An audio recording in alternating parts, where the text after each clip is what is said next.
भगवान श्री राम और उनके 3 भाइयों के जन्म के कुछ दिनों के बाद उन तीनों का नाम रखने के लिए श्री राम के पिताजी राजा दशरथ ने अपने महल में पूजा पाठ का आयोजन किया और एक से बढ़कर एक संतों को बुलाया गया।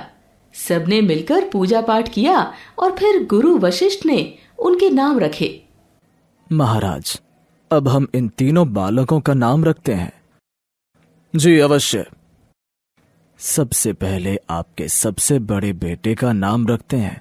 आपके और कौशल्या नंदन का नाम हम 2 अक्षर का ही रखेंगे, लेकिन उनका नाम इतना महान होगा कि पूरा ब्रह्मांड उसमें समा जाए। हर किसी को सुख प्रदान करने वाले इस बालक का नाम हम राम रखते हैं। राम? ये तो बहुत ही प्यारा नाम है गुरुदेव। अब कैकेयी के पुत्र का नाम भी हमें जल्द बता दीजिए गुरुदेव। कैकेयी का ये पुत्र धर्म का पालन करने वाला, सच के रास्ते पर चलने वाला और पूरे विश्व का कल्याण करने वाला होगा। इसलिए ये बालक पूरी दुनिया में भरत के नाम से मशहूर होगा। गुरुदेव, सुमित्रा बहन के इन दोनों पुत्रों का नाम भी हमें बताइए। इन राजकुमारों का क्या नाम होगा? जरूर। इन दोनों में से जो बड़े हैं वो सारे गुणों से भरपूर हैं, इसलिए इनका नाम लक्ष्मण होगा। और जो सबसे छोटा है उनका नाम शत्रुघ्न होगा, क्योंकि ये शत्रुओं को हराने में माहिर होंगे। बच्चों, बता दूं कि भगवान राम के जो पिता थे महाराज दशरथ, उनकी 3 शादियां हुई थी। उनकी तीनों पत्नियों में से सबसे बड़ी रानी का नाम कौशल्या था और कौशल्या जो थी वो भगवान श्री राम की माँ थी। उनके बाद दूसरी रानी का नाम कैकेयी था और भगवान राम के दूसरे भाई भरत की माँ कैकेयी थी और तीसरी रानी का नाम सुमित्रा था। माता सुमित्रा के 2 बेटे थे, जिनमें से बड़े का नाम लक्ष्मण और छोटे का नाम शत्रुघ्न था। तो इस तरह इन सभी भाइयों के पिता थे महाराज दशरथ। इन चारों भाइयों को उनकी माएं बहुत प्यार करती थीं। ये सभी भाई भी अपने बड़ों का बहुत सम्मान करते थे, हर किसी से प्यार से बात करते, सबका कहना मानते। हाँ, जब ये छोटे थे तो उनके बीच भी कभी कभार झगड़ा हो जाया करता था, जो कि आम भाइयों के बीच में आम बात है। क्यों? सुबह को उठने के बाद भगवान राम माता कौशल्या से कहते हैं, अरे माँ, आपने मुझे उठाने में इतनी देरी क्यों कर दी? क्यों? क्या हुआ बेटा? माता, वो तीनों भाई आम तोड़ने चले गए होंगे। मैं तो पीछे रह जाऊंगा। वो मुझसे ज्यादा आम तोड़ लेंगे और मैं हार जाऊंगा। परेशान मत हो बेटा, अभी तो कोई नहीं उठा है। तुम्हें बिल्कुल भी देर नहीं हुई है। माँ, जल्दी से मेरा तीर धनुष दे दो, मुझे आम के बगीचे जाना है। इतनी जल्दी नहीं, पहले तो तुम नहा लो, फिर भगवान को प्रणाम करो और फिर अपने पिता को प्रणाम करो और फिर कुछ खा लो। उसके बाद ही तुम किसी दूसरे काम के लिए जा सकते हो। इतना सारा काम? फिर तो माँ, आपको मुझे और पहले उठाना चाहिए था। भगवान राम जल्दी जल्दी सारे काम करके तैयार होते हैं और अपना तीर धनुष लेकर बगीचे में आम तोड़ने चले जाते हैं। वहां पर भरत, लक्ष्मण और शत्रुघ्न भी आते हैं और फिर चारों भाई एक एक करके अपने तीर से आम तोड़ते हैं।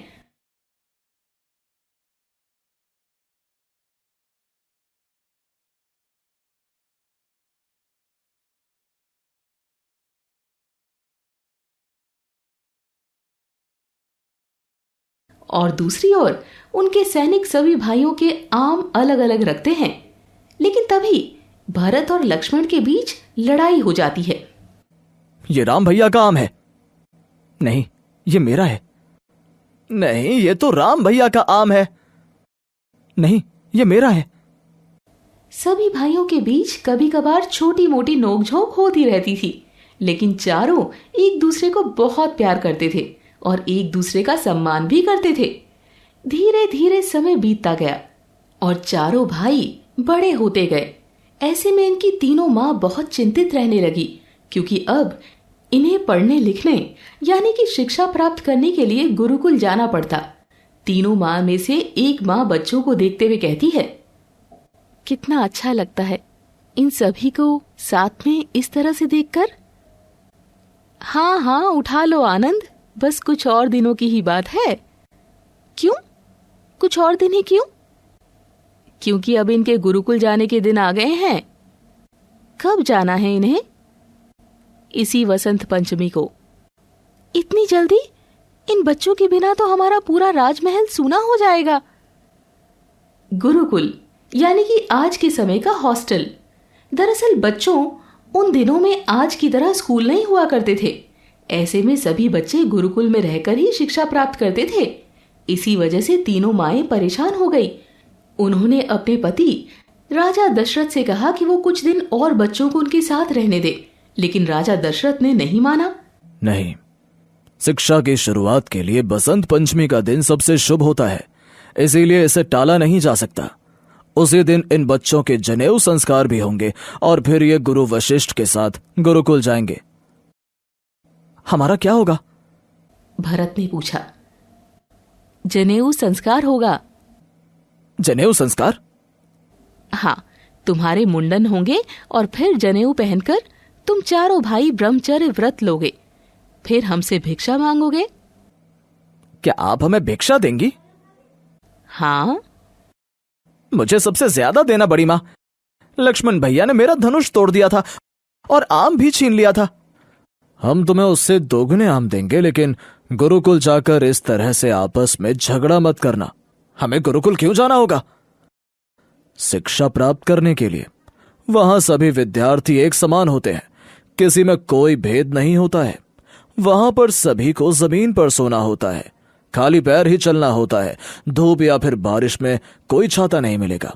हमेशा गुरु की सेवा करनी होगी। गुरु की सेवा कैसे करनी होगी? राजा दशरथ ने बताना शुरू किया। गुरु के सोने के बाद सोना, जागने के पहले जागना, गुरु के आश्रम की सफाई रखना, भिक्षा मांग कर लाना। मैं तो बड़ी मां से भिक्षा मांगूंगा, अपने सगे संबंधियों से भिक्षा नहीं मांग सकते। क्यों? इस नियम की क्या जरूरत है? जरूरत है क्योंकि गुरुकुल में गरीब परिवार के बच्चे भी रहते हैं।